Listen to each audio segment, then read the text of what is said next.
الحمد لله رب العالمين والصلاة والسلام على أشرف الأنبياء وسيد المرسلين وعلى آله وصحبه ومن تبعهم بإحسان إلى يوم الدين. أما بعد فقد قال الله سبحانه وتعالى في القرآن العظيم والفرقان المجيد: والله جعل لكم من أنفسكم أزواجا وجعل لكم من أزواجكم بنين وحفدة ورزقكم من الطيبات. وقال رسول الله صلى الله عليه وسلم: أكرموا أولادكم وأحسنوا أدبهم. صدق الله مولانا العظيم وصدق رسوله النبي الكريم. اللهم ألهمنا مراشد أمورنا وأعيذنا من شرور أنفسنا ومن سيئات أعمالنا. رب اشرح لي صدري ويسر لي أمري واحلل عقدة من لساني يفقهوا قولي. سبحانك لا علم لنا إلا ما علمتنا إنك أنت العليم الحكيم.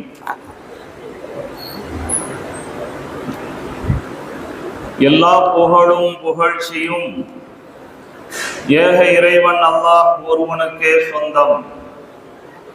ஸலாத்தும் சலாமும் நம் பெருமானார் ரசூலுல்லாஹி ஸல்லல்லாஹு அலைஹி வஸல்லம் அன்னவர்கள் மீதும், அன்னாரின் வழி நடந்த சஹாபாக்கள், தாபிஈன்கள், தபா தாபிஈன்கள், ஷுஹதாக்கள், உலமாக்கள், நல்லவர்கள், நாதாக்கள், இங்கு கூடியிருக்கிற நம் அனைவரின் மீதும் அனைத்து முஸ்லிம்களின் மீதும் நிறைவாக கிடைக்கட்டுமாக.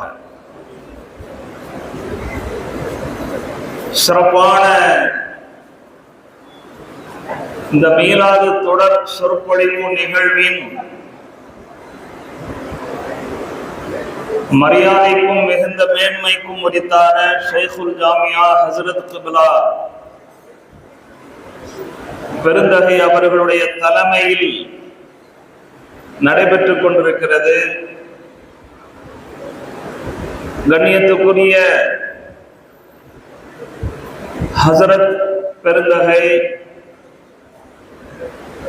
அதேபோல் ஜாமியாவுடைய மதிப்பு வாய்ந்த உஸ்தாது பெருமக்கள், நிர்வாகிகள், பெருந்திரளாக வருகை தந்திருக்கிற அன்பு சகோதரர்கள், பாசத்துக்குரிய தாய்மார்கள், மாணவ கண்மணிகள் எல்லோருக்கும் மீண்டும் ஒரு முறை என் சலாமை தெரிவித்துக் கொள்கிறேன். அஸ்ஸலாமு அலைக்கும் வரஹ்மத்துல்லாஹி வபரகாத்துஹு. ஓர் இனிய நிகழ்விலே நாம் பங்கு கொண்டிருக்கிறோம். ஈருலக தலைவர், இறுதி தூதர் முஹம்மது ஸல்லல்லாஹு அலைஹி வஸல்லம் அவர்கள் பிறந்த பொன்னான இந்த ரபீஉல் அவ்வல் மாதத்தில் நபிகள் நாயகம் ஸல்லல்லாஹு அலைஹி வஸல்லம் அவர்கள் வாழ்க்கை குறித்தான செய்திகளையும், நம்முடைய வாழ்க்கைக்கு அவர்களால் வழங்கப்பட்ட அறிவுரைகளையும் நம் மனதிலே மறுபடியும் புதுப்பித்துக் கொள்வதற்கான ஒரு நல்ல வாய்ப்பை இந்த நிகழ்வு நமக்கு ஏற்படுத்தி தந்திருக்கிறது. அல்லாஹ் தஆலா இந்த நிகழ்ச்சியை ஏற்பாடு செய்த, இதற்காக அல்லும் பகலும் பாடுபடுகின்ற, பல்வேறு வகையில் ஒத்துழைப்பு நல்கக்கூடிய, ஆர்வத்துடன் பங்கு கொள்ளக்கூடிய நம் எல்லோருடைய நல்ல எண்ணங்களையும் கபூல் செய்வானாக. இதே போன்ற நல்ல காரியங்கள் தொடர்ந்து நடைபெறுவதற்கு அல்லாஹ் தஆலா நல்லருள் புரிவானாக. இது நம்முடைய சமுதாயத்தில் பல்வேறு நல்ல மாற்றங்களையும் மார்க்க மறுமலர்ச்சியையும் உண்டாக்குவதற்கு அஸ்திவாரமாக அல்லாஹ் தஆலா ஆக்கி வைப்பானாக. கண்ணியம் நிறைந்த பெரியோர்களே, பிள்ளை செல்வம் பற்றி பெருமானார் ஸல்லல்லாஹு அலைஹி வஸல்லம் அவர்கள் கூறியது என்ன? நபிகள் நாயகம் ஸல்லல்லாஹு அலைஹி வஸல்லம் பிள்ளைகளை குறித்து என்ன சொல்லியிருக்கிறார்கள் என்பதற்கு முன்னால் இந்த தலைப்பே நமக்கு ஒரு செய்தியை சொல்கிறது. பிள்ளைகள் குறித்து என்ன சொன்னார்கள் பெருமானார் ஸல்லல்லாஹு அலைஹி வஸல்லம் அவர்கள் என்று சொல்லாமல், பிள்ளை செல்வங்கள் குறித்து, பிள்ளை செல்வங்கள் பற்றி பெருமானார் ஸல்லல்லாஹு அலைஹி வஸல்லம் அவர்கள் என்ன சொல்கிறார்கள் என்பதாக ஒரு தலைப்பு கொடுக்கப்பட்டிருக்கிறது. மனித வாழ்க்கையிலே செல்வங்கள் என்பது நிறைய இருக்கிறது. பலரும் புரிந்து வைத்திருப்பது போல காசு பணம் மட்டும் செல்வம் அல்ல. செல்வம் என்பது கல்வி, புகழ், வலிமை, வெற்றி, நன்மக்கள் என்று சொல்லி அதனுடைய பட்டியல் நீண்டு கொண்டே போகிறது. பல்வேறு வகையான செல்வங்கள் இருந்தாலும் அதிலே மிக முக்கியமான செல்வம் என்பதுதான் பிள்ளை செல்வம். நபிகள் நாயகம் ஸல்லல்லாஹு அலைஹி வஸல்லம் அவர்கள் ஒரு ஹதீஸிலே இப்படி குறிப்பிடுவார்கள், இன்ன அவுலாதக்கும் ஹிபத்துல்லாஹி லக்கும், உங்களுடைய பிள்ளைகள் உங்களுக்கு அல்லாஹ் வழங்கியிருக்கிற சன்மானங்கள். அப்படி என்றால் பிள்ளைகள் நமக்கு எவ்வளவு பெரிய நற்பெயர்கள். அவர்களை நாம் செல்வமாக பார்க்க வேண்டும் என்பது இந்த ஹதீஸில் இருந்து தெரிகிறது. அதன் அடிப்படையில் தான் இப்படியான ஒரு தலைப்பு கொடுக்கப்பட்டிருக்கிறது என்பதை நாம் புரிந்து கொள்கிறோம். பிள்ளைகள் ஒரு குடும்பத்தில பெற்றோர்களுக்கு மகிழ்ச்சி ஏற்படுவதற்கும் கண்குளிர்ச்சி ஏற்படுவதற்கும் காரணமாக அமைகிறார்கள் என்று பார்க்கிறோம். குர்ஆனிலேயும் ஹதீஸிலேயும் பிள்ளைகளை குறித்து குர்ரத்து ஆயின் என்ற வார்த்தை பயன்படுத்தப்பட்டிருப்பதை நாம் பார்க்கலாம். நபிகள் நாயகம் ஸல்லல்லாஹு அலைஹி வஸல்லம் அவர்களிடத்திலே சஹாபாக்களில் சிலர் இப்படி ஒரு கேள்வியை கேட்கிறார்கள், இன்னல் வலத மின் குர்ரத்தில் ஐனி வ தமாமிஸ் சுரூர், பிள்ளைகள் கண்குளிர்ச்சியான ஒரு பாக்கியமாக இருக்கிறார்கள். அதாவது நம்முடைய மகிழ்ச்சியை தரக்கூடியவர்களாக பிள்ளைகள் இருக்கிறார்கள். நம்முடைய மகிழ்ச்சி அது நிறைவடைவது பிள்ளைகளால் தான் என்பதையெல்லாம் சொல்லிவிட்டு என்ன கேட்கிறார்கள் என்று சொன்னால், சொர்க்கத்தில் பிள்ளை பெற்றுக் கொள்ள முடியுமா, சொர்க்கத்திலும் பிள்ளை பேரு கிடைக்குமா அப்படிங்கிறதா அவங்களுடைய கேள்வி. இதற்கு நபி ஸல்லல்லாஹு அலைஹி வஸல்லம் அவர்கள் என்ன பதில் சொன்னார்கள் என்பது இருக்கட்டும். இதற்கிடையிலே இன்னொரு விஷயத்தை இங்கே குறிப்பிட ஆசைப்படுகிறேன். சஹாபாக்களில் சில பேர் ரசூலுல்லாஹி ஸல்லல்லாஹு அலைஹி வஸல்லம் அவர்களிடத்தில் சொர்க்கத்தில் துணைவியர்கள் கிடைப்பார்களா அப்படின்னு கேட்டாங்க. ரசூலுல்லாஹி ஸல்லல்லாஹு அலைஹி வஸல்லம் அவர்கள் அதற்கு அஸ்ஸாலிஹாத்து லிஸ்ஸாலிஹீன, நல்ல மனைவிமார்கள் நல்ல கணவன்மார்களுக்கு சொர்க்கத்திலும் அவர்கள் மனைவியாக தொடர்வார்கள் என்று சொன்னார்கள். இந்த உலகத்திலே நல்ல மனிதராக வாழ்ந்தவர் அவர் சொர்க்கத்திற்கு தகுதி பெறுகிறார். அவருடைய மனைவியும் நல்ல பெண்ணாக வாழ்ந்தார், சொர்க்கத்திற்கு உரித்தானவர்களாக ஆகிறார்கள் என்று சொன்னால், இங்கே கணவன் மனைவியாக வாழ்ந்த அந்த தம்பதியினர் சொர்க்கத்திலும் கணவன் மனைவியாக தொடர்வார்கள் என்றார்கள் பெருமானார் ஸல்லல்லாஹு அலைஹி வஸல்லம் அவர்கள். இந்த செய்தியே சில பேருக்கு பேர் அதிர்ச்சியாக இருக்கும். சொர்க்கத்துல போயிவா அப்படின்னு நினைப்பாங்க. ஆண்களில் சில பேர் தன்னுடைய மனைவியிடத்தில் இருக்கிற ஒரு சில மனசுக்கு திருப்திப்படாத நடவடிக்கைகள்னால இந்த உலகத்தோடு இது முடிஞ்சிடும் பார்த்தா சொர்க்கத்தில் வேற தொடரும் என்று சொல்கிறார்களே என்று யோசிப்பதுண்டு.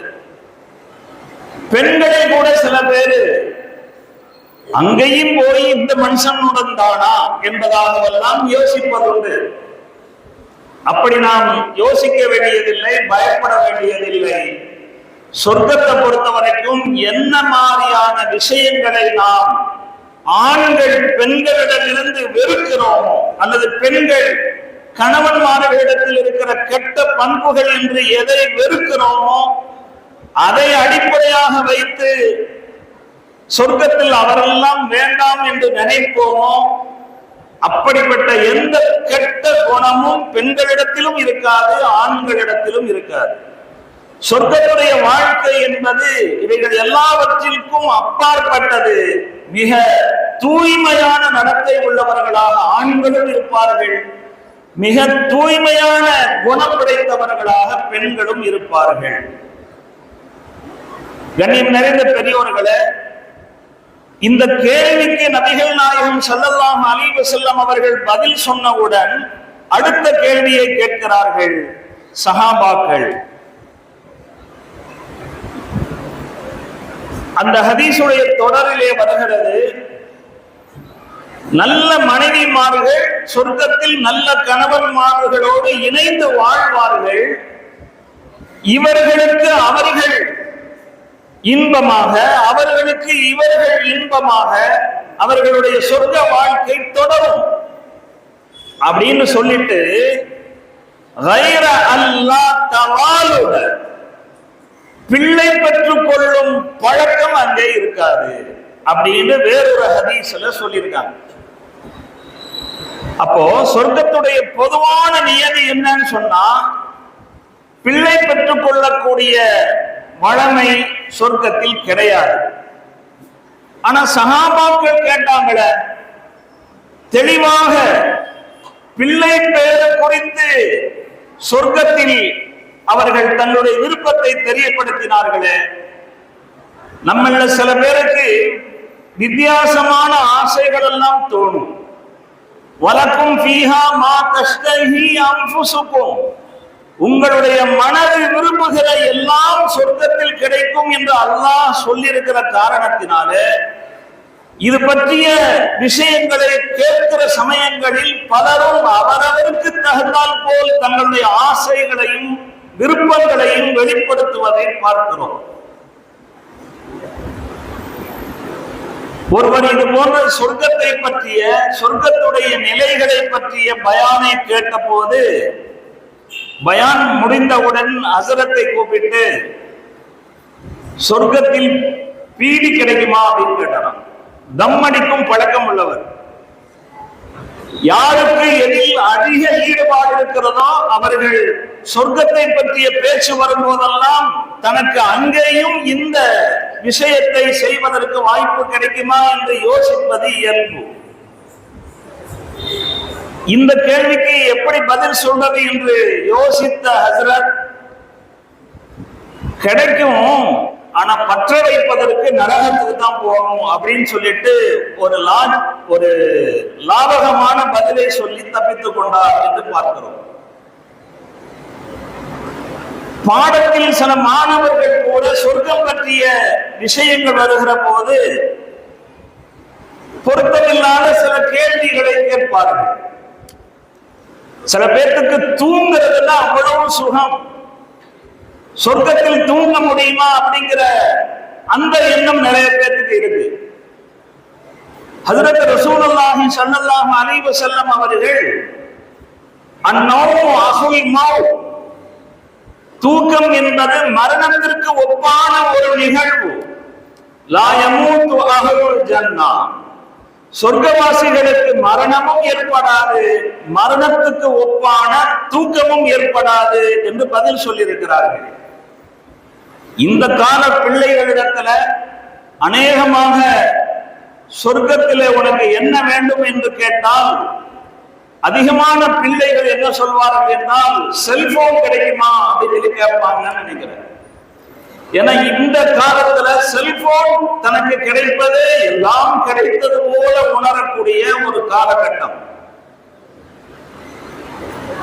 இந்த ஹதீஸை நான் குறிப்பிட்டதுடைய நோக்கம் என்னவென்றால், சொர்க்கத்தில் பிள்ளை பெற்றுக் கொள்ளும் வாய்ப்பு இருக்கிறதா என்பது பற்றி கேள்வி எழுப்புகிற சஹாபாக்கள் பிள்ளைகள் கண்குளிர்ச்சிக்கு காரணமாக இருக்கிறார்கள். நம்மளுடைய சந்தோஷமும் மகிழ்ச்சியும் முழுமை பெறுவது அவர்களால் தான் என்று சொல்வதை ரசூலுல்லாஹி ஸல்லல்லாஹு அலைஹி வஸல்லம் அவர்கள் ஆமோதித்திருக்கிறார்கள். அப்போ பிள்ளைகள் நம்முடைய வாழ்க்கையில சந்தோஷத்திற்கு காரணமாக இருக்கிறார்கள் என்பது பல்வேறு விஷயங்களிலிருந்து நாம் புரிந்து கொள்கிறோம். ஃபிரௌனுடைய மனைவி ஆசியா அம்மையார் ஹஜ்ரத் மூசா நபி அலைஹிஸ்ஸலாத்து வஸலாம் அவர்களை குழந்தையாக கண்டெடுக்கிறார்கள். அந்த வரலாற்று நிகழ்வெல்லாம் நமக்கு தெரியும். ஃபிரௌன் ஆண் குழந்தை பனி இஸ்ராயில் என்கிற அந்த சமூகத்தில் பிறக்கிற ஆண் குழந்தைகளை கொலை செய்து கொண்டிருந்த காலம் அது. தன் பிள்ளை தனக்கு பிள்ளை பிறந்திருக்கிறது தெரிந்தால் கொன்று விடுவான் என்பதற்காக அல்லாஹுடைய அறிவுறுத்தலின்படி அந்த பச்சிளம் குழந்தையை பெற்றவுடனே ஒரு பெட்டியில் வைத்து நதியிலே போட்டு விடுகிறார்கள். அந்த நதியினுடைய ஒரு கால்வாய் ஃபிரௌனுடைய அரண்மனைக்கு வந்து போகிறது. ஃபிரௌனும் ஃபிரௌனுடைய மனைவி ஆசியா அம்மையாரும் அவர்களுடைய அரண்மனைக்குள்ளே கால்வாய் ஓடக்கூடிய பகுதியிலே சும்மா உலார் சென்று கொண்டிருக்கிறார்கள், வாக்கிங் போய் கொண்டிருக்கிறார்கள். அந்த நேரத்தில் ஆசியா அம்மையார் அந்த குழந்தையை பார்த்து, ஏற்கனவே பிள்ளை பாக்கியம் இல்லாமல் நீண்ட நாள் ஏங்கிக் கொண்டிருக்கிற ஆசியா அம்மையாருக்கு பிள்ளையை பார்த்ததுடனே மனசுல ஒரு பெரிய ஆவல் வந்து அவங்க என்ன சொல்றாங்க அப்படின்னா, குர்ரத்து ஐனின் லீ வலத், இந்த பிள்ளையை நாம் வளர்ப்பு பிள்ளையாக எடுத்துக் கொள்ளலாம், தத்தெடுத்துக் கொண்டு நாம் வளர்க்கலாம், எனக்கும் உனக்கும் சேர்த்து இது மகிழ்ச்சியை தரும் அப்படின்னு சொல்லி சொன்னாங்க. ஆனா ஃபிரௌனுடைய துரதிர்ஷ்டம், அந்த நேரத்தில் அவன் என்ன சொன்னான் அப்படின்னா, உனக்கு வேணா அது கண் குளிர்ச்சியாக இருந்துட்டு போட்டோம், என்னை பொறுத்த வரைக்கும் எனக்கு அந்த தேவை ஒன்றும் இல்லை என்பதாக சொல்லிவிட்டான். இந்த செய்தியை சொல்கிற ரசூலுல்லாஹி ஸல்லல்லாஹு அலைஹி வஸல்லம் அவர்கள் ஒரு குறிப்பை இங்கே சொல்கிறார்கள். ஆசியா அம்மையார் பிள்ளையால் தனக்கு மகிழ்ச்சி கிடைக்கும் என்று ஆதரவு வைத்தது போல, தன்னுடைய எதிர்பார்ப்பை தெரிவித்தது போல, தனக்கு மட்டும் கண்குளிர்ச்சி அல்ல, தன்னுடைய கணவர் ஃபிரௌனுக்கும் அது மகிழ்ச்சியானதாக அமைய வேண்டும் என்ற எதிர்பார்ப்பை வெளிப்படுத்திய சமயத்தில் அப்படியே ஆகட்டும், அப்படியே நடக்கட்டும் என்று ஃபிரௌன் ஆமோதித்திருந்தான் என்றால், ஆசியா அம்மையாருக்கு கிடைத்த ஹிதாயத் ஃபிரௌனுக்கும் சேர்த்து கிடைத்திருக்கும். அவன் அந்த நேரத்தில் எதிர்மறையாக பேசினான், அவனுக்கு ஹிதாயத்து நசீபாகல. நேர்மறையாக சிந்தித்த ஆசியா அம்மையாருக்கு ஹிதாயத்து நசீபானது. நமக்கெல்லாம் தெரியும், ஆசியா அம்மையார் ஹஜ்ரத் ரசூலுல்லாஹி ஸல்லல்லாஹு அலைஹி வஸல்லம் அவர்களுடைய போற்றுதலுக்குரியவர்களாக, அஃலலு நிசாஇ அஹ்லில் ஜன்னah, சொர்க்கத்து பெண்களிலே ஆக சிறப்பானவர்கள் என்று சொல்லி 4 பேரை சொல்வார்கள் ரசூலுல்லாஹி ஸல்லல்லாஹு அலைஹி வஸல்லம் அவர்கள். அன்னை ஹதீஜா ரலியல்லாஹு அன்ஹா, ஹஜ்ரத் ஃபாத்திமா ரலியல்லாஹு அன்ஹா, அதே போல ஆசியா பின்த் முஸாஹிம், ஃபிரௌனுடைய மனைவி ஆசியா அம்மையார் அவர்கள் மரியம் பின்த் இம்ரான், இம்ரானுடைய மகள் மரியம் அலைஹிஸ்ஸலாம், இந்த 4 பெண்களும் சொர்க்கத்து பெண்களிலேயே ஆக சிறப்பானவர்கள் என்றார்கள் ரசூலுல்லாஹி ஸல்லல்லாஹு அலைஹி வஸல்லம் அவர்கள். தாய்மார்கள் பெருந்திரளாக வருகை தந்திருக்கிற இந்த சபையில இந்த நேரத்தில் ஒரு விஷயத்தை நான் குறிப்பிட்டு சொல்ல விரும்புகிறேன். ஒரு பெண் சாதாரணமாக கண்ட ஒரு காட்சியில் இருந்து நல்ல வார்த்தையை பயன்படுத்தியதனால் எவ்வளவு பெரிய அந்தஸ்துக்கு அல்லாஹ் அவர்களை கொண்டு சென்றான். எந்த ஒரு விஷயத்தையும் நேர்மறையாக சிந்திக்க வேண்டும், நேர்மறையாக நாம் அணுக வேண்டும் அப்படிங்கிற ஒரு பாடம் இதுல இருக்கிறது. எப்பொழுதாவது கணவன் வந்து மனைவி இடத்துல எனக்கு ஒரு புதிய வாய்ப்பு வந்திருக்கிறது அல்லது புதிய ஒரு வேலை வந்திருக்கிறது, நான் வெளிநாட்டுக்கு போகலாம் இருக்கிறேன், இப்படி ஏதாவது ஒரு தன்னுடைய முயற்சியை முன்னெடுப்பை பற்றி சொல்லுகிற போது நல்ல முயற்சி பண்ணுங்க, அல்லாஹ் உதவி செய்வான்னு சொல்லிட்டு நல்ல வார்த்தைகள் சொல்லி பழக வேண்டும். ஆமா, நீங்கெல்லாம் போய் அந்த சண்டாக்கிறீங்க அல்லது உங்களை பத்தி தெரியாதா, இது போன்ற எதிர்மறையான கருத்துக்கள் பேசுகிற போது சில நேரம் அந்த சொல் கூட பலித்து விடலாம் அப்படிங்கிறது தெரியுது. நபிகள் நாயகம் ஸல்லல்லாஹு அலைஹி வஸல்லம் அவர்கள் பிள்ளைகள் பற்றி, பிள்ளை செல்வங்கள் பற்றி நமக்கு என்ன சொல்லி இருக்கிறார்கள் என்று நாம் பார்த்தோம் என்றால், ஒரு ஹதீஸ், அக்ரிமு அவுலாதக்கும் வ அஹ்சினு அதபஹும், உங்களுடைய பிள்ளைகளுக்கு மரியாதை செய்யுங்கள், மரியாதை பார்வையோடு அவர்களை பார்க்க வேண்டும், மரியாதை கண்கொண்டு பிள்ளைகளை காண வேண்டும், அவர்களுக்கு நல்லொழுக்கத்தை உருவாக்குங்கள், நல்லொழுக்க சீலர்களாக அவர்களை நீங்கள் வளர்த்தெடுங்கள் என்கிற 2 உத்தரவை ஒரு ஹதீஸின் மூலமாக சொல்லியிருக்கிறார்கள். இந்த ஹதீஸில் ஒரு பகுதி பிள்ளைகள் குறித்தான நம்முடைய எண்ணம், பிள்ளைகளை நாம் என்னவாக உணர வேண்டும் அப்படிங்கிறது பற்றியது. இந்த உலகத்துல பெற்ற பிள்ளைகளுக்கும் மதிப்பு தர வேண்டும் என்று சொன்ன மாபெரும் தலைவர் நம்முடைய நபி ஸல்லல்லாஹு அலைஹி வஸல்லம் அவர்கள் மட்டும்தான்.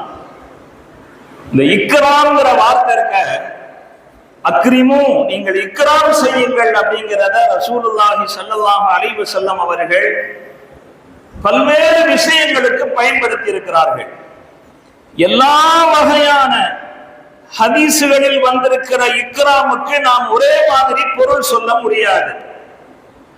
உதாரணமாக, அக்ரிமு அஸ்ஹாபி, என்னுடைய தோழர்களுக்கு நீங்கள் மதிப்பளியுங்கள், என்னுடைய தோழர்களுக்கு மரியாதை செய்யுங்கள் என்று குறிப்பிடுகிற போது அங்கேயும் இக்ராம் என்ற வார்த்தையை தான் பயன்படுத்தி இருக்கிறார்கள். இப்ப சஹாபாக்களுக்கு மரியாதை செய்வது என்பதுடைய அர்த்தம் வேறு, பிள்ளைகளுக்கு மரியாதை செய்ய வேண்டும் என்பதன் அர்த்தம் வேறு.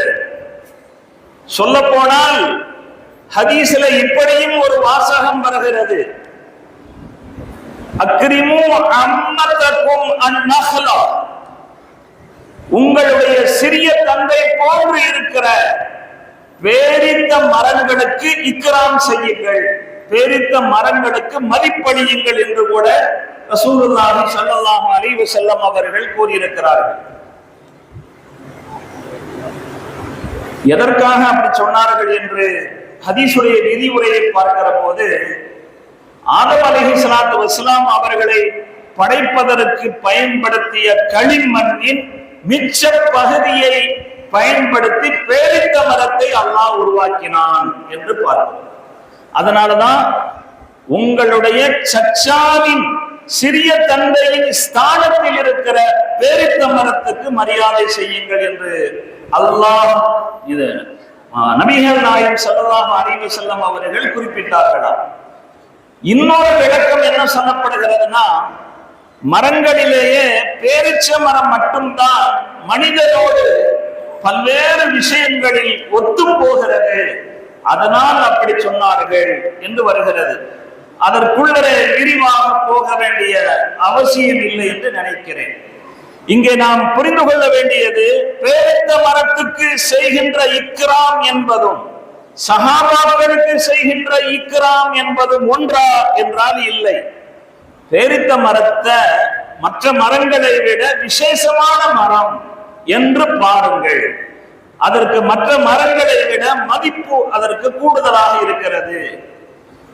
கர்ப்பிணி பெண்களுக்கு பேரித்த பழங்களை உண்ண கொடுங்கள் அப்படிங்கிற செய்தியும் நிறைய கிதாபுகளிலே நாம் பார்க்க முடிகிறது.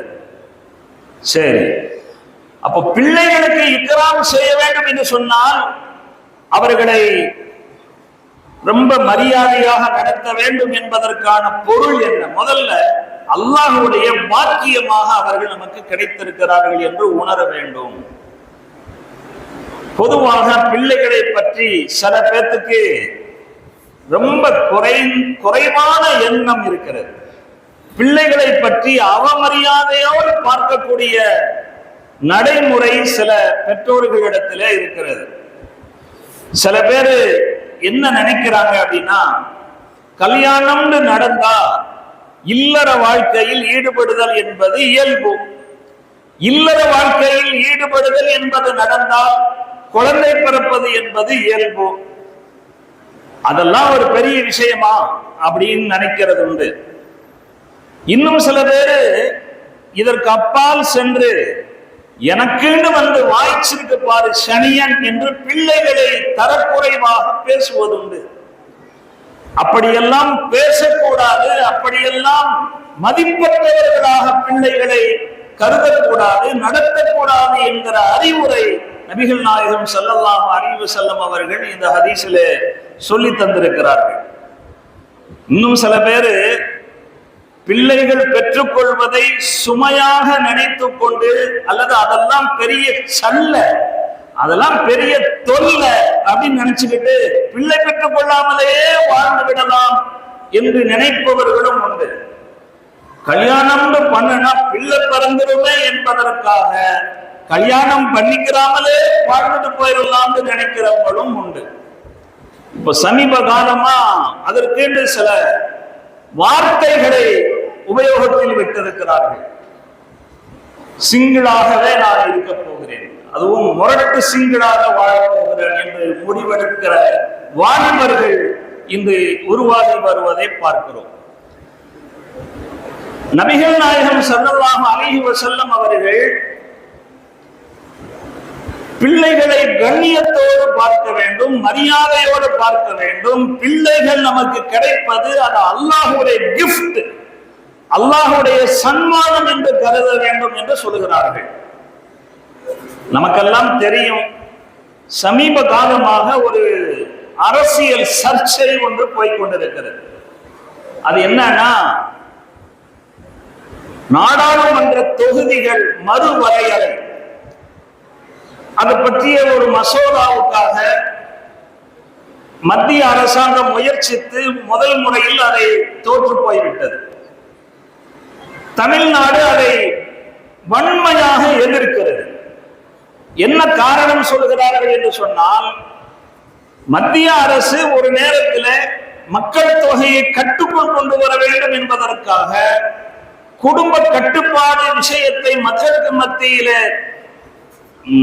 பிரச்சாரம் செய்து அது சம்பந்தமான விழிப்புணர்வை ஏற்படுத்தி குறைந்த அளவில் பிள்ளைகளை பெற்றுக் கொள்வதற்கான பெரும் முயற்சி நடந்தது. நாம் இருவர் நமக்கு இருவர் அப்படிங்கிற பிரச்சாரம் எந்த அரசு மருத்துவமனைக்கு போனாலும் இந்த வாசகங்களை பல தடவை படிக்கிறது மாதிரி அங்கங்க எழுதி ஒட்டியிருப்பாங்க. ஒரு காலத்துக்கு பிறகு நாம் இருவர் நமக்கு ஒருவர் என்று அது மாறியது. காலம் செல்ல செல்ல நாமே இருவர் நமக்கே ஒருவர் அப்படிங்கிற மாதிரி மாறி நாமளே பிள்ளைகளாக இருந்து விட்டு செல்லலாம், மொத்தத்துல பிள்ளைகளை வேண்டாம்ங்கிற நிலைக்கெல்லாம் மக்களிடத்துல மனநிலை உருவானது.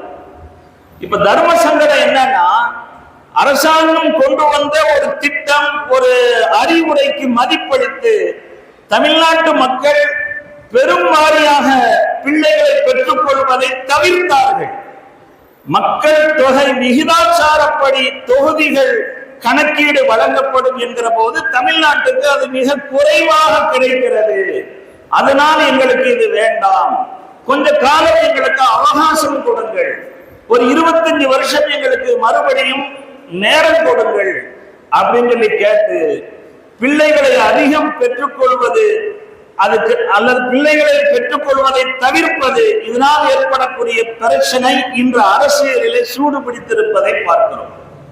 கண்ணியம் நிறைந்த பெரியோர்களே, நபிகள் நாயகம் ஸல்லல்லாஹு அலைஹி வஸல்லம் அவர்கள் பிள்ளை செல்வங்கள் குறித்து அவர்களை பற்றிய நம்முடைய எண்ணமும் அவர்களை நாம் நடத்துகின்ற முறையும் மரியாதை கலந்ததாக இருக்க வேண்டும் என்று சொன்னார்கள். பிள்ளைகள் விஷயமாக இந்த மரியாதையின் வெளிப்பாடாக எல்லா பிள்ளைகளையும் தரம் குறைத்து நினைப்பதும் தவறு. இருக்கிற பிள்ளைகளில் ஒருவரை விட ஒருவரை உயர்த்தியும் மற்ற பிள்ளையை மட்டமாக கருதுவதும் தவறு. சவ்வு பைன அவுலாதிக்கும் ஃபில் அதியா, அன்பளிப்புகள் வழங்குவதில் உங்கள் பிள்ளைகளுக்கு மத்தியில சமநிலையை மேற்கொள்ளுங்கள், சரிசமமாக நீங்கள் வழங்குங்கள், அதில் பாரபட்சம் காட்டாதீர்கள் என்று நபிகள் நாயகம் ஸல்லல்லாஹு அலைஹி வஸல்லம் அவர்கள் ஒரு ஹதீஸிலே குறிப்பிடுவார்கள். அக்ரிமு அவுலாதக்கும் என்று சொன்னாங்களே, அந்த பிள்ளைகளை கண்ணியமாக நடத்துவதனுடைய ஒரு முறையை இங்கே குறிப்பிடுகிறார்கள். இந்த ஹதீஸோடு முடியவில்லை. அவர்கள் தொடர்ந்து என்ன சொல்லுகிறார்கள் என்றால், கமா துஹிப்பூன அன் யுஸவ்வு பைனக்கும் ஃபில் பிர்ரி, உங்கள் பிள்ளைகளுக்கு இடையிலே நீங்கள் பாரபட்சம் காட்டக்கூடாது, சமமாக நடத்தணும். எப்படி என்றால், உங்கள் பிள்ளை பெற்றோர்களாகிய உங்கள் 2 பேரிடத்திலும் சமமாக நடப்பதை நீங்கள் எப்படி விரும்புவீர்களோ அது போல. நம்முடைய பிள்ளை அம்மாவுக்கு உடல்நிலை சரியில்லைன்னு சொன்னா துடித்து விடுகிறான், உடனே மருத்துவமனைக்கு அழைத்து கொண்டு செல்கிறான். மருத்துவமனையில் சேர்க்கப்பட்டால் கூட நான் இருந்து அவர்களை கவனித்துக் கொள்கிறேன் என்று பிடிவாதம் செய்கிறான். ஆனால் நமக்கு உடம்பு சரியில்லை அப்படின்னு சொன்னா என்னன்னே கேட்டுக்க மாட்டாங்க. ஆஸ்பத்திரியில துணைக்கு 2 நாளைக்கு வந்து இருக்கணும்ப்பா வான்னு சொன்னா என்னால லீவு தான் போட முடியாதுன்னு சொல்றான் அப்படின்னு வச்சுக்கங்க. அது நம் மனதை எந்த அளவுக்கு பாதிக்கும், அது நமக்கு எவ்வளவு பெரிய வலியை தரும். நாம என்ன நினைப்போம், அவங்க அம்மா மேல காட்டிய பாசம் போல தந்தையாகிய என் மேலையும் அவன் பாசம் காட்ட வேண்டும் என்று எதிர்பார்ப்போம் அல்லவா? அதை சுட்டிக்காட்டி ரசூலுல்லாஹி ஸல்லல்லாஹு அலைஹி வஸல்லம் அவர்கள் சொல்கிறார்கள், உங்களுக்கிடையிலே உங்கள் பிள்ளை உபகாரம் செய்வதில் சமமாக நடக்க வேண்டும் என்று விரும்புவீர்களே, அதுபோல உங்கள் பிள்ளைகளுக்கு மத்தியிலே அன்பை காட்டுவதில், அவர்களுக்கு இது அன்பளிப்புகள் வழங்குவதில் நீங்கள் சமமாக நடத்துங்கள் என்று நபிகள் நாயகம் ஸல்லல்லாஹு அலைஹி வஸல்லம் அவர்கள் கூறுகிறார்கள். எவ்வளவு அழுத்தமான மிக கூர்மையான வாக்கியம் இது என்பதை நாம் சிந்தனை செய்து பார்க்க வேண்டும். நம்மள எல்லோருக்குமே அந்த விருப்பம் இருக்கும். 4 பையங்க இருக்கிறாங்க, 4 பிள்ளைங்க இருக்கிறாங்கன்னு சொன்னா ஏதாவது ஒரு பையன் மட்டும் நம் மீது அக்கறையாக இருக்கிறான், மற்றவங்க கண்டுகொள்வதில்லை என்று சொன்னால் அப்பொழுது வருத்தப்படுகிற நாம் 4 பிள்ளைகளையும் சமமாக நாம் நடத்தி இருக்கிறோமா அப்படிங்கிறத சிந்திக்க தவறி விடுகிறோம். நிறைய குடும்பங்களில் பிரச்சனைகள் உருவாகுவதற்கு இது காரணமாகி விடுவதை பார்க்கிறோம். நபிகள் நாயகம் ஸல்லல்லாஹு அலைஹி வஸல்லம் அவர்கள் இந்த சமூகத்திற்கு சொல்லியிருக்கிற மிக முக்கியமான அறிவுரை இது. இப்படியான அறிவுரையை அவர்கள் எதனால் வழங்கினார்கள் என்று சிந்திக்கிற போது சில பேர் இப்படி கூட யோசிக்கலாம். ஏன்னா நடைமுறையில ஒருவர் ஏதாவது ஒரு குறிப்பிட்ட தலைப்பை அதிகம் அதிகம் பேசிக்கொண்டே இருக்கிறார் என்று சொன்னால் அவர் தன்னுடைய தனிப்பட்ட சொந்த வாழ்க்கையிலே நல்ல அடிபட்டிருப்பார் போல அவருடைய அனுபவத்தில் இருந்து நமக்கு அதை பற்றி சொல்லுகிறார் என்று புரிந்து கொள்வோம். சில பேரு காசு பணங்களை ரொம்ப பத்திரப்படுத்தணும், அது சம்பாதிப்பதற்கு வாய்ப்பு கிடைச்சா அதை பயன்படுத்திக் கொள்ள வேண்டும், அனாவசியமான செலவுகளை தவிர்த்து நாம் நல்ல வசதியானவராக பேர் எடுக்க வேண்டும் என்பதிலே ரொம்ப அக்கறை எடுத்துக்கொண்டு பார்க்கிறவங்களுக்கு எல்லாம் அறிவுரை சொல்வார். இவர் ஏன் இதையே பேசிக்கிட்டு இருக்கிறான்னு பார்த்தா அவருக்கு ஒரு காலத்துல பொருளாதாரத்தில மன நிறைவு இல்லாமல் போதிய வசதி இல்லாமல் அதனால் பட்ட அவமானங்கள், அதனால் அவருக்கு ஏற்பட்ட சிரமங்கள், அதுவெல்லாம் அவருக்கு சில பாடங்களை கற்றுத் தந்திருக்கும். அதிலிருந்து அவர் உபதேசம் செய்வார் மற்றவருக்கு. இன்னும் சில பேரு கல்வி அறிவு குறித்து பேசிக்கொண்டே இருப்பார்கள். உயர்கல்வி, பட்டப்படிப்பு, அதெல்லாம் படிக்க வைங்க, பிள்ளைங்களை படிக்க வைங்க, நீங்க படிங்க என்பதாக அதிகம் சொல்லுவாங்க. ஏன்னா அவரு தன்னுடைய வாழ்க்கையில படிப்பில்லாததால் தனக்கு நேர்ந்த அவமானங்களை மனதில் கொண்டு அப்படி பேசுவார். சில பேர் உறவு முறைகளுடைய முக்கியத்துவத்தை பற்றி சும்மா சொல்லிக்கிட்டே இருப்பாங்க. நபிகள் நாயகம் ஸல்லல்லாஹு அலைஹி வஸல்லம் அவர்கள் பிள்ளைகளுக்கு மத்தியில சமமா நடத்துங்கன்னு சொல்றாங்களே, அவங்க பிள்ளையாக பிறந்த காலத்துல அவங்களுக்கு ஏதாவது பாதிப்புகள் பெற்றோர்களின் மூலம் இருந்து அந்த அனுபவத்திலிருந்து அவர்கள் சமுதாயத்திற்கு இப்படி சொல்கிறார்களோ என்று சொன்னால் அப்படியெல்லாம் எதுவும் கிடையாது. இங்குதான் நபிகள் நாயகம் ஸல்லல்லாஹு அலைஹி வஸல்லம் அவர்கள் பிறந்த சூழல், அவர்கள் வளர்ந்த அந்த சூழல்களை பற்றியும் நாம் பேச வேண்டியதும் அது பற்றி சிந்திக்க வேண்டிய தேவையும் ஏற்படுகிறது. நாம் எல்லாரும் அறிந்த விஷயம், நபிகள் நாயகம் ஸல்லல்லாஹு அலைஹி வஸல்லம் அவர்கள் தாயின் வயிற்றில் கருவாக உருவாகி பிறப்பதற்கு இன்னும் 6 மாதம் இருக்கிறது என்ற சூழலிலேயே தந்தை அப்துல்லா வஃபாத்தாகி விடுகிறார்கள். நபிகள் நாயகம் ஸல்லல்லாஹு அலைஹி வஸல்லம் அவர்கள் இந்த உலகத்தில் பிறக்கிற போதே யத்தீம் என்கிற அடைமொழியோடு அவர்கள் பிறக்கிறார்கள். இஸ்லாத்துல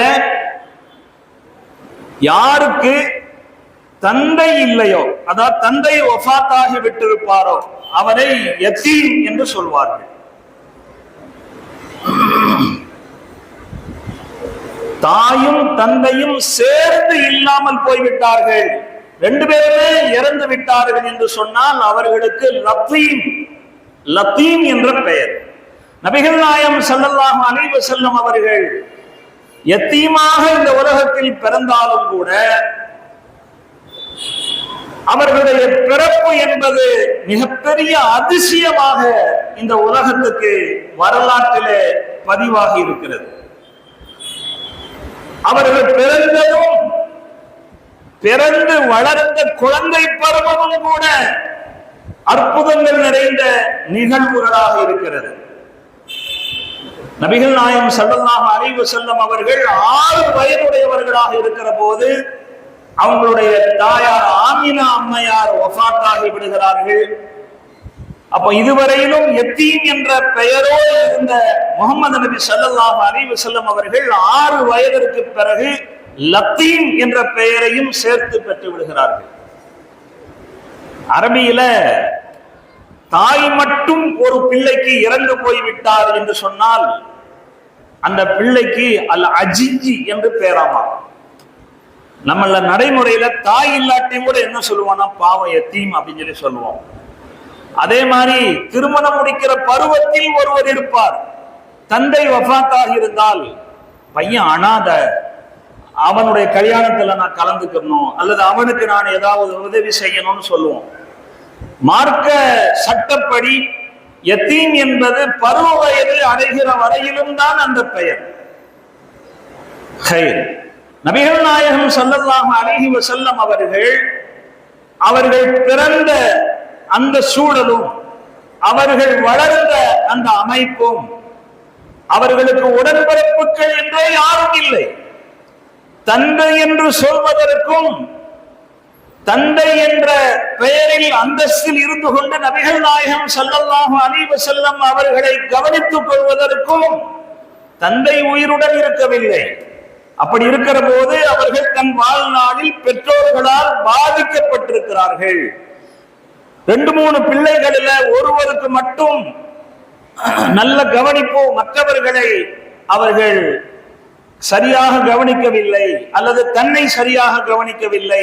அதனால் பாதிப்புக்குள்ளாகி ரசூலுல்லாஹி ஸல்லல்லாஹு அலைஹி வஸல்லம் அவர்கள் இப்படிப்பட்ட அறிவுரைகளை சொல்லியிருக்கிறார்களா என்றால் அப்படியெல்லாம் கிடையாது. அதற்கு எந்த வாய்ப்பும் இல்லை. நபிகள் நாயகம் ஸல்லல்லாஹு அலைஹி வஸல்லம் அவர்கள் பொதுவாகவே பிள்ளைகள், அதிலும் குறிப்பாக ஆண் பெண் பிள்ளைகளுக்கு மத்தியிலே பாரபட்சம் காட்டுவதை அறவே விரும்ப மாட்டார்கள். பெருமானார் ஸல்லல்லாஹு அலைஹி வஸல்லம் அவர்களோடு சில சஹாபாக்கள் இருக்கிறார்கள். ஒரு சஹாபியினுடைய சிறிய பையன், மகன் அந்த சபைக்கு வருகிறார். வந்த பையனை தலையில் தடவி கொடுத்து தன் தொடையில் உட்கார வைத்து முத்தமிட்டு ஆவலோடு அவரை வரவேற்றார். சற்று நேரத்திலே அவர் அதே சஹாபியினுடைய பெண் பிள்ளை அங்கே வருகிறார். வந்த பெண் பிள்ளையை தலையை தடவி கொடுத்து தரையிலே கீழே உட்கார வைத்து விடுகிறார்கள். இதை பார்த்தவுடனே ரசூலுல்லாஹி ஸல்லல்லாஹு அலைஹி வஸல்லம் அவர்கள் அப்புறமா சொல்லிக்கலாம் அப்படின்னு கூட விடல, உடனே கேட்கிறார்கள், ஹல்லா அலா ஃபஹ்ரிகல் உக்ரா. இன்னொரு அறிவிப்புல 2 பிள்ளைகளுக்கு இடையிலே நீ சமமாக நடந்திருக்க வேண்டாமா என்று உடனே கண்டிக்கிறார்கள். ஆண் பிள்ளையை மடியில் அமர்த்தினாய், பெண் பிள்ளை என்பதற்காக கீழே உட்கார வைத்து விட்டீரா? உன்னுடைய இன்னொரு தொடையில் அந்த பிள்ளையை உட்கார வைத்திருக்க வேண்டாமா என்று உடனே கண்டித்தார்கள் என்று பார்க்கிறோம். நம்மில் சில பேர் பிள்ளைகள் எல்லோரும் ஒரே தரத்தில் இருக்க மாட்டார்கள். ஒருவர் சுறுசுறுப்பா இருப்பார், ஒருத்தர் சுறுசுறுப்பு குறைவாக இருப்பார், ஒருத்தர் நல்லா பேசுபவராக இருப்பார், இன்னொருவர் பேச்சு குறைவாக பேசுபவராக இருப்பார். இந்த ஏற்றத்தாழ்வுங்கிறது அல்லாஹ் கொடுக்கிறது. நாமளே சில நேரங்களில் என்ன செய்கிறோம்னா, பிள்ளைகளிடத்தில் வலிய சென்று பாரபட்சங்களை உருவாக்கி விடுகிறோம். நான் பாரபட்சம் காட்டுகிறேன் என்பதை தெளிவாகவே வெளிப்படுத்தி விடுகிறோம். உறவினர்கள் சில பேர் நம்ம வீட்டு பிள்ளைகளிடத்துல பேச்சு கொடுத்தாலே எப்படி கேட்கிறாங்கன்னா, நீ அம்மா செல்லமா அத்தா செல்லமா அப்படின்னு கேட்பதெல்லாம் இந்த ஒரு நாகரீகமான விசாரணையாக மாறிவிட்டது. அதை பற்றி யாரும் பொருட்படுத்திக் கொள்வதே இல்லை. அப்படி கேட்பதே தவறு. அத்தா அத்தா செல்லம் என்று சொன்னால் அதுக்கு என்ன பொருள்? அம்மா செல்லம் என்று சொன்னால் அதற்கு என்ன பொருள்? பிள்ளைகளை நாம் அப்படி பயன்படுத்தக்கூடாது.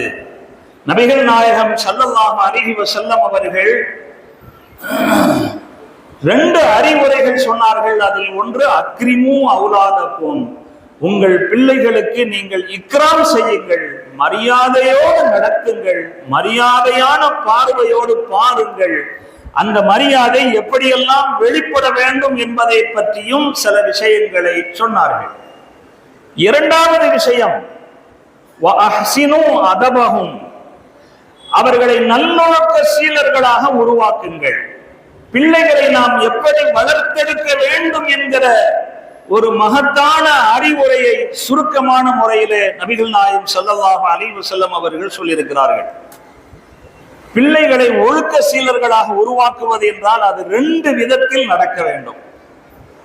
அரபியில சொல்வார்கள், காலன் வஹாலன், சொல்லாலும் அவர்களை நல்வழிப்படுத்த வேண்டும், நம்முடைய தனிப்பட்ட செயலாலும் அவர்களை நல்வழிப்படுத்த வேண்டும். பிள்ளைகளுக்கு அறிவுரை சொல்வது என்பது இன்றைக்கு நிறைய நடக்கு. பெற்றோர்கள் தன்னுடைய பிள்ளைகளுக்கு அறிவுரைகளை தாராளமாக வழங்குகிறார்கள்.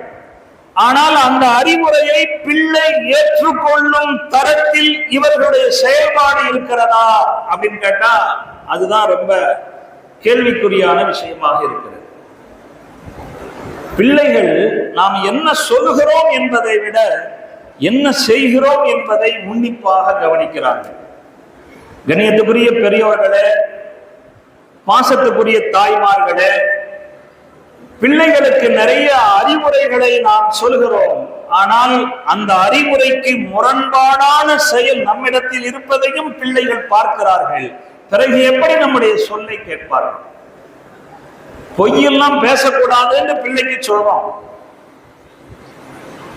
ஆனா அந்த பிள்ளைய வச்சுக்கிட்டு பிள்ளையினுடைய தந்தை வெளியிலிருந்து போன்ல எதையாவது விசாரிக்கிற போது போன்ல பொய் சொல்லி சமாளிக்கிறோம். இத பிள்ளை பார்த்துக்கிட்டு இருக்கிறான். அப்படிப்பட்ட பிள்ளை பொய் சொல்லக்கூடாது என்று நாம் சொல்லுகின்ற சொல்லுக்கு மதிப்பு தருவானா, அல்லது நாமே பொய் சொல்லக்கூடியவர்களாக நடந்து கொண்டிருக்கிறோம், சமாளிக்கிறோம் என்ற அந்த விஷயத்தை எடுத்துக்கொள்வானா? பிள்ளைகளுடைய இயல்பான நிலை என்ன என்பதை பற்றி சொல்லுகிற போது, பிள்ளைகள் கெட்ட வார்த்தை பேசுவதில்லை, கேட்ட வார்த்தை பேசுகிறார்கள் என்று சொல்வார்கள். கெட்ட வார்த்தை என்பது பிள்ளைகள் தாங்களாக பேசுவதில்லை, தன் குடும்பத்திலே மற்றவர்கள் பேசுவதை காதில் கேட்கிறார்கள், அதுதான் சகஜம் என்று சொல்லி அவர்களும் பேச ஆரம்பித்து விடுகிறார்கள். இது நடக்கிறதா இல்லையா? படித்து நல்வழி பெறுவது என்பதை விட நாம் எப்படி நடக்கிறோம் என்பதை பார்த்து அவர்கள் நல்வழி பெறுவதுதான் அதிகமாக இருக்கிறது. அதனால் பிள்ளைகளுக்கு நல்ல அறிவுரைகளை சொல்லவும் வேண்டும், நாம் அவ்வாறு நடந்து காட்டவும் வேண்டும். உதாரணத்திற்கு, ஒரே செல்போன்லே இருக்காதப்பா அப்படின்னு பிள்ளைகளுக்கு எல்லா பெற்றோர்களும் சொல்லுவார்கள். ஆனால் சொல்லக்கூடிய பெற்றோர்களுடைய நிலை என்ன? சீக்கிரமா தூங்கு, இரவு நேரங்களில் அதிக நேரம் செல் பார்க்காதே என்று சொல்லக்கூடிய தாய் தந்தை ரெண்டு பேரும் அல்லது ரெண்டு பேரில் யாராவது எத்தனை பேர் பிள்ளைகள் தூங்கிய பிறகும் செல்லை பார்த்து கொண்டே இருக்கிறார்கள் என்று பார்க்க வேண்டும். நபிகள் நாயகம் ஸல்லல்லாஹு அலைஹி வஸல்லம் அவர்கள் பிள்ளைகளுக்கான அறிவுரைகளை சொல்லாகவும் தந்திருக்கிறார்கள், செயல் வடிவத்தில் வாழ்ந்தும் காட்டியிருக்கிறார்கள். பிள்ளைகளிடத்தில் மென்மையாக பேச வேண்டும், மென்மையாக பழக வேண்டும், இனிமையாக அவர்களை அணுக வேண்டும் என்பதெல்லாம் ரசூலுல்லாஹி ஸல்லல்லாஹு அலைஹி வஸல்லம் அவருடைய அறிவுரை தான். ஒரு வரலாற்று நிகழ்வு, ஸைத் இப்னு ஹாரிஸா ரலியல்லாஹு அன்ஹு அவர்கள் நபிகள் நாயகம் ஸல்லல்லாஹு அலைஹி வஸல்லம் அவர்களுடைய மிக தனிப்பட்ட பிரியத்துக்குரித்தான சஹாபி. சொல்ல போனால் குர்ஆனிலே ஒரே ஒரு சஹாபி தான் பெயர் குறிப்பிடப்பட்டு இடம்பெற்றார்கள். அது யாருன்னா அந்த ஸைத் ரலியல்லாஹு அன்ஹு அவர்கள் தான். ஹஜ்ரத் அபூபக்கர் ரலியல்லாஹு அன்ஹு அவர்கள் குறித்து குர்ஆனில் ஒரு செய்தி இடம்பெற்றிருக்கிறது. ஆனா சாஹிப் என்ற வார்த்தையால் தான் இடம்பெற்றிருக்கிறதே தவிர அவர்களுடைய பெயர் கூறி இடம்பெறவில்லை. அப்போ குர்ஆனில் பெயர் கூறப்பட்ட ஒரே சஹாபி என்ற தனிச்சிறப்புக்குரிய ஸைத் இப்னு ஹாரிஸா ரலியல்லாஹு அன்ஹு அவர்கள் இஸ்லாத்தை ஏற்றுக்கொண்ட அந்த வரலாற்று நிகழ்வுகளை எல்லாம் நாம் ஆராய்ந்து பார்த்தோம் என்று சொன்னால், அவர்கள் மக்காவுக்கு வெளியே இருக்கிற ஒரு கிராமத்தில் வாழ்கிறார்கள். அவங்களுடைய தாயார் வெளியூருக்கு பயணம் போகிற போது சிறு பிள்ளையாக இருக்கிற ஸைத் இப்னு ஹாரிஸா ரலியல்லாஹு அன்ஹு அவர்களை அழைத்து சென்றிருக்கிறார்கள். ஒரு கொள்ளை கூட்டம் அவர்கள் மீது தாக்குதல் நடத்தி சிறு பிள்ளையாக இருக்கிற ஸைத் ரலியல்லாஹு அன்ஹு அவர்களை கடத்தி கொண்டு வந்து மார்க்கெட்டிலே சந்தையிலே அடிமையாக விற்று விடுகிறார்கள். அப்படி விற்கப்பட்டு அடிமையாக வந்து சேர்ந்தவர்கள் தான் ஹஜ்ரத் கதீஜா ரலியல்லாஹு அன்ஹா அவர்களிடத்தில் அடிமையாக வந்தவர்கள் தான் ஹஜ்ரத் ஸைத் ரலியல்லாஹு அன்ஹு. தனக்கு அடிமையாக வந்த அந்த ஸைத் ரலியல்லாஹு அன்ஹு அவர்களை தன்னுடைய கணவர் ஹஜ்ரத் முஹம்மது ஸல்லல்லாஹு அலைஹி வஸல்லம் அவர்களுக்கு அன்பளிப்பு செய்தார்கள். அன்னை கதீஜா ரலியல்லாஹு அன்ஹா அவர்கள். கணவன்மார்கள் மனைவிமார்களுக்கு கிஃப்ட் பண்ணலாம் அப்படிங்கிற மாதிரியே மனைவிமார்களும் கணவன்மார்களுக்கு கிஃப்ட் பண்ணலாம்ங்கிற ஒரு செய்தியை நாம் இந்த நேரத்தில் நினைவுபடுத்த வேண்டியது இருக்கிறது. கணவன்மார்கள் gift வாங்கி தருவதற்கு மட்டுமே முடித்தானவர்கள் அல்ல. மனைவிமார்களுக்கு சௌகரியப்படுகிற போது அவர்களும் கணவன்மார்களுக்கு அன்பளிப்புகள் செய்யலாம். நபிகள் நாயகம் ஸல்லல்லாஹு அலைஹி வஸல்லம் அவர்களுக்கு அவங்களுடைய துணைவியார் தனக்கு சொந்தமான அடிமையை அன்பளிப்பாக தந்து விட்டார்கள். நபிகள் நாயகம் ஸல்லல்லாஹு அலைஹி வஸல்லம் அவங்க தன்னுடைய விருப்பத்தின் பேரில் அவர்களை உரிமை விட்டார்கள். குடும்பத்தினருக்கு தெரிந்து விட்டது தன்னுடைய பிள்ளை மக்காவில் இருக்கிறான். ஹஜ்ஜுக்கு வந்துட்டு போனவங்க பார்த்து போய் தகவல் சொல்லிட்டாங்க. நபிகள் நாயகம் ஸல்லல்லாஹு அலைஹி வஸல்லம் அவர்களிடத்தில் வந்து பேசி பிணைத்தொகை ஏதாவது கொடுத்து தன் பிள்ளையை வீட்டுக்கு அழைத்து செல்லலாம் என்று அந்த ஸைத் ரலியல்லாஹு அன்ஹு அவர்களுடைய தந்தை ஹாரிசா அவர்களும் அவர்களுடைய சகோதரரும் சேர்ந்து வந்து பேச்சுவார்த்தை நடத்தினார்கள். நபிகள் நாயகம் ஸல்லல்லாஹு அலைஹி வஸல்லம் அவர்கள் சொன்னார்கள், உங்கள் பிள்ளையை அழைத்து போவதில் எனக்கு ஒன்றும் மறுப்பில்லை, ஆனால் அவருடைய விருப்பம் என்ன என்று ஒரு வார்த்தை கேட்டு பாருங்கள். அவர் விரும்பினால் உங்களோடு வரட்டும், அவர் மறுத்து விட்டால் நீங்கள் அவரை இங்கே விட்டு செல்ல வேண்டும். அதற்காக நீங்கள் ஒன்றும் எனக்கு தர வேண்டியதில்லை. அவர் உங்களோடு வருவதற்கு தயார் என்றால் எந்த தொகையும் வாங்கிக் கொள்ளாமலேயே உங்களோடு நான் அனுப்பி விடுகிறேன் என்று சொன்னார்கள். பிள்ளையை கூப்பிட்டு கேட்டால் நான் போக மாட்டேன். அந்த மின்னி பிமன்சிலத்தில் அபி வல் அம்மி, நபியே நாயகமே, நீங்கள் தான் எனக்கு தந்தையும் நீங்கள் தான் எனக்கு சிறிய தந்தையும். ஏன் அப்படி சொன்னாங்க? அதுக்கான காரணத்தையும் சேர்த்து விளக்குகிறார்கள். வேறு எந்த மனிதரிடத்திலும் பார்க்காத உயர்ந்த பண்புகளை நான் இவரிடம் கண்டிருக்கிறேன். பெற்ற தந்தையை விட நபிகள் நாயகம் ஸல்லல்லாஹு அலைஹி வஸல்லம் அவர்கள் சிறுவர்களிடத்திலே பிள்ளைகளிடத்திலே அவ்வளவு பரிவோடு நடந்திருக்கிறார்கள். பெற்றெடுத்த தந்தை வந்து கூப்பிடும் போது கூட உன்னோடு நான் சேர்ந்து உங்களோடு வந்து வாழ்வதை விட இவர்களோடு வாழ்வதுதான் எனக்கு மேலானது என்று சிறு பிள்ளையாக இருக்கிற ஸைத் இப்னு ஹாரிஸா ரலியல்லாஹு அன்ஹு அவர்கள் சொன்னார்கள் என்றால் அந்த அளவுக்கு நபிகள் நாயகம் ஸல்லல்லாஹு அலைஹி வஸல்லம் அவர்கள் நடந்து கொண்டார்கள் என்று பார்க்கிறோம். வளர்ப்பு பிள்ளையாக ஆக்கி கொண்டார்கள் என்ற வரலாறுலாம் நமக்கு தெரியும். வளர்ப்பு பிள்ளையிடத்திலே மட்டும்தான் இப்படி நடந்தார்கள் என்பதல்ல, தாங்கள் பெற்ற பிள்ளைகள் தன்னுடைய பேர பிள்ளைகள் என்று எல்லாரிடத்திலும் மிக அழகான அணுகுமுறையை கொண்டிருந்தார்கள். நபிகள் நாயகம் ஸல்லல்லாஹு அலைஹி வஸல்லம் அவர்கள் பிள்ளைகளிடத்துல அவர்களுடைய நலன் குறித்து பெரிதும் அக்கறை உள்ளவர்களாக இருந்திருக்கிறார்கள். அதனால்தான் அவர்களுடைய நலன் சார்ந்து நமக்கு நிறைய அறிவுரைகளை சொல்லி இருப்பார்கள். ஒரு ஹதீஸ்ல எப்படி வருகிறது, லா ததுஉ அலா அன்ஃபுசிக்கும் வலா ததுஉ அலா அவுலாதிக்கும், நீங்கள் உங்களுக்கு மீது கேடாக துஆ செய்யாதீர்கள், உங்களுக்கு நாசத்தை தேடும்படி அழிவை தேடும்படி ஆபத்தை கேட்கும்படியான துஆக்களை செய்யாதீர்கள். இதே போல பிள்ளைகளுக்கு எதிராகவும் நீங்கள் துஆ செய்யாதீர்கள். தாய்மார்கள் இந்த விஷயத்தை அதிகம் கவனத்தில் எடுத்துக்கொள்ள வேண்டிய விஷயம்.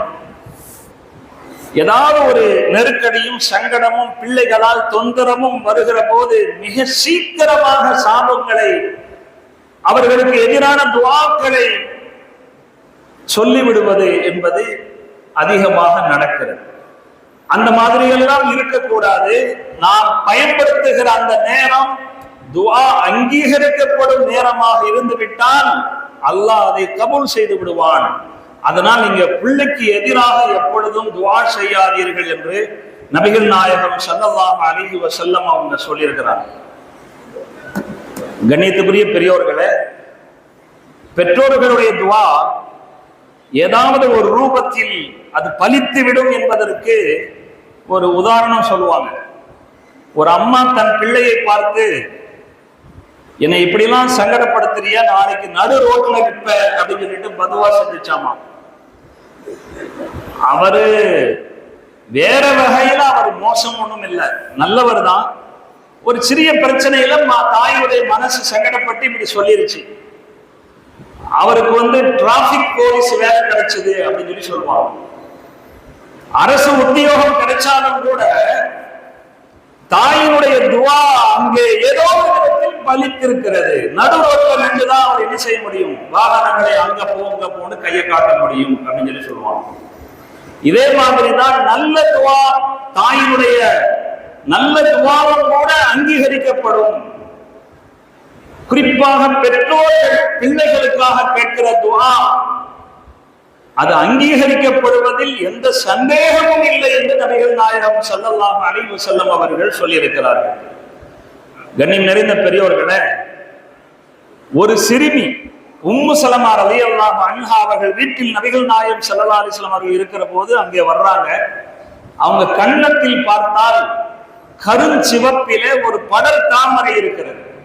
ரசூலுல்லாஹி ஸல்லல்லாஹு அலைஹி வஸல்லம் அவங்க அதை பார்த்த உடனே என்ன சொன்னாங்கன்னா, இஸ்தர்கூலஹா, இந்த சிறுமிக்காக வேண்டி ஓடு பார்க்கிறதுக்கு ஏற்பாடு செய்யுங்க. ஃபஇன்ன பிஹ நஸரா, இந்த பிள்ளைக்கு கண் பாதிப்பு ஏற்பட்டிருக்கிறது.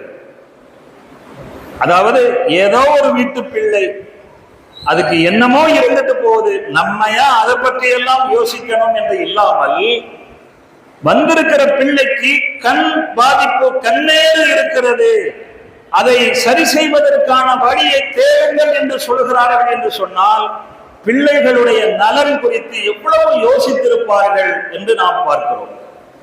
அதே போன்று சிறு பிள்ளைகளை மகிழ்ச்சிப்படுத்துவதிலே ரசூலுல்லாஹி ஸல்லல்லாஹு அலைஹி வஸல்லம் அவர்களுக்கு பெரிய ஆனந்தம். ஒரு முறை அவர்களிடத்துல சில ஆடைகள் அன்பளிப்பாக வழங்கப்பட்டது. அதில் சிறிய அளவிலான ஒரு கம்பளி ஆடை உம்மு காலித் என்கிற சிறுமியை கொண்டு வர சொல்கிறார்கள். இதை சொல்லுகிற அவர்கள் என்னை தூக்கி கொண்டு போனார்கள் என்று அந்த அறிவிப்பில் வருகிறது. அப்படின்னா அந்த அளவுக்கு தான் சிறிய பிள்ளை. அவங்களுக்கு அதை அணிவித்து விட்டு இதை நீ நல்ல முறையிலே பயன்படுத்திக் கொள் அப்படின்னு சொல்லிட்டு ஹாதா சனா, ஹாதா சனா, இது ரொம்ப அழகாக இருக்கிறது, உனக்கு இது உனக்கு ரொம்ப அழகாக இருக்கிறது என்று சொல்லி பாராட்டுவார்கள் என்று பார்க்கிறோம். நபிகள் நாயகம் ஸல்லல்லாஹு அலைஹி வஸல்லம் அவர்கள் பிள்ளைகள் மீது உள்ள அக்கறையினாலதான் அவங்களுக்கு அழகிய பெயர் சூட்டுங்கள், நல்ல அர்த்தமுள்ள பெயரை சூட்டுங்கள் சொல்லி சொல்லுவாங்க. தவறான அர்த்தமுள்ள பெயரா இருந்தா அவங்க மாற்றி விடுவாங்க என்பதாக வருகிறது. அழகிய பெயர் சூட்டுதலும் பிள்ளைகளை நாம் ஒரு பொறுப்போடும் கவனத்தோடும் வளர்க்கிறோம் என்பதற்கான ஒரு ஆதாரமாக அமைந்திருக்கிறது. போட்டிகள் வைத்து அவர்களுடைய திறமைகளை வெளிக்கொண்டு வருவதிலேயும் நபிகள் நாயகம் ஸல்லல்லாஹு அலைஹி வஸல்லம் அவர்கள் அக்கறை எடுத்துக் கொள்வார்கள். அப்பாஸ் ரலியல்லாஹு அன்ஹு அவர்களுடைய மக்கள் அப்துல்லா, உபைதுல்லா, இன்னொரு பெயர் உள்ள சஹாபி, இவங்க 3 பேருமே அப்பாஸ் ரலியல்லாஹு அன்ஹு அவர்களுடைய சிறு பிள்ளைகள். ஒரு நாள் ஒரு இடத்துல நிறுத்தி வைத்து விட்டு ரசூலுல்லாஹி ஸல்லல்லாஹு அலைஹி வஸல்லம் அவர்கள் தூரமாக வந்து உட்கார்ந்து கொண்டு, இந்த இடத்திலிருந்து யார் வேகமாக ஓடி வந்து முதலாக என்னை வந்து சேருவார்களோ அவர்களுக்கு நான் இன்னென்ன அன்பளிப்பு தருவேன் என்று வாக்கு கொடுப்பார்கள். பிள்ளைகள் உற்சாகமாக ஓடி வந்து அவர்கள் மீது விழுந்து விளையாடுவார்கள். பேர பிள்ளைகளை தோளில் தூக்கி வைத்துக் கொண்டு அவர்கள் முதுகிலே சுமந்து கூட விளையாட்டு காட்டுவார்கள் என்று பல்வேறு விஷயங்களை பார்க்கிறோம். சிறுவர்களை மகிழ்விப்பதுதான் தன்னுடைய சந்தோஷம் என்று சொல்லி சிறு பிள்ளைகளிடத்திலே தாங்கள் சிறு பிள்ளைகளாகவே மாறிவிடுவார்கள். பெருமானார் ஸல்லல்லாஹு அலைஹி வஸல்லம் அவர்கள் பிள்ளைகளை பார்த்த பார்வை என்பது நாம் பார்க்கிற பார்வை அல்ல. உலகம் பிள்ளைகளை பார்ப்பது பல்வேறு கண் கொண்டு பார்க்கிறது. நான் வயதாகும் போது என்னை கவனிக்க எனக்கு ஒரு பிள்ளை பிறந்திருக்கிறான் அப்படின்னு சொல்லி சொல்லுவாங்க. நான் இந்த உலகத்தில் வாழ்ந்தேன் என்பதற்கு அடையாளமாக பெயர் சொல்ல ஒரு பிள்ளை பிறந்திருக்கிறான் என்று சொல்பவர்கள் உண்டு. வருமானம், ஆண் பிள்ளை பிறந்தால் வருமானம், பெண் பிள்ளை பிறந்தால் செலவு என்ற பார்வையில் பார்ப்பவர்களும் உண்டு. ஆனால் நபிகள் நாயகம் ஸல்லல்லாஹு அலைஹி வஸல்லம் அவருடைய பார்வை சற்று வித்தியாசமானது. 3 பேர்களால் 3 காரியங்களால் நாம் மரணித்த பிறகும் நமக்கு நன்மை வந்து சேரும் என்பதிலே வலதும் சாலிஹ், நல்லொழுக்கத்தோடு வளர்த்தெடுக்கும் பிள்ளை, அந்த பிள்ளையாலும் நமக்கு நன்மை வந்து சேரும் என்று சொன்னார்கள். பிள்ளைகளை நாம் நன்மையை பெருக்கிக் கொள்வதற்கும், நம்முடைய வாழ்நாளில் நாம் செய்கின்ற நன்மை முடிந்து போய்விட்டாலும் நம்முடைய நன்மைகள் நமக்கு வந்து தொடர்ந்து கிடைப்பதற்கும் காரணமாக அமைபவர்கள் பிள்ளைகள் என்ற கண்ணோட்டத்தில் பிள்ளைகளை ரசூலுல்லாஹி ஸல்லல்லாஹு அலைஹி வஸல்லம் அவர்கள் பார்த்தார்கள். முத்தாய்ப்பாக அல்லாஹ் தஆலா குர்ஆன் ஷரீஃபிலே உங்களையும் உங்கள் குடும்பத்தினர்களையும் நரக நெருப்பிலிருந்து பாதுகாத்துக் கொள்ளுங்கள் என்று அல்லாஹ் தஆலா சொல்லியிருக்கிறான். நாம் நம்முடைய பிள்ளைகள் மீது அன்பு வைத்திருக்கிறோம், பாசம் வைத்திருக்கிறோம் என்ற பெயரிலே அவர்களுடைய நீடிய நிரந்தரமான மறு உலக வாழ்க்கை நஷ்டமடையும் விதத்திலே நம்முடைய பாசத்தை காட்டக்கூடாது. அவர்கள் மீது நமக்கு பிரியம் இருக்கிறது என்பதற்காக தற்காலிகமான இந்த உலகத்தில் அவர்கள் சங்கடப்பட்டு விடுவார்கள் என்பதற்காக மறு உலக வாழ்க்கையை நஷ்டப்படுத்திக் கொள்ளக்கூடாது. அல்லாஹு தஆலா மிகப்பெரிய பொறுப்பை பெற்றோர்களுக்கு தந்திருக்கிறான். நீங்கள் நரகத்திலிருந்து காப்பாற்றப்படுவது என்பது மட்டும் முக்கியமல்ல, உங்கள் பொறுப்பின் கீழ் இருக்கிற உங்களுடைய குடும்பத்தினர்களையும் பிள்ளைகளையும் நரகத்திலிருந்து காப்பாற்ற வேண்டும் என்று சொன்னால் அதற்கான பெரும் முயற்சி உங்கள் கையில் இருக்கிறது. ஒரு பிள்ளைக்கு உடல் நலம் சரியில்லை, மருத்துவர் ஊசி போட வேண்டும் என்று சொல்கிறார். ஊசி போட்டால் வலிக்கும் என்பது எல்லோருக்கும் தெரியும். நாம் உண்மையான பாசம் வைத்திருந்தால் வலித்தாலும் பரவாயில்லை, ஊசி போடுங்கள் என்று சொல்வோம். ஒரு கொப்பளம் இருக்கிறது, அதை சீச்சி விட வேண்டும், அறுத்து விட வேண்டும் என்று டாக்டர் சொல்கிறார். வேதனையாக இருக்கும் என்று நமக்கு தெரிகிறது. நான் பிள்ளை மீது அவ்வளவு பாசம் வைத்திருக்கிறேன், அதற்கெல்லாம் இடம் தர மாட்டேன் என்று எந்த தாயும் சொல்லிவிட்டு வருவதில்லை.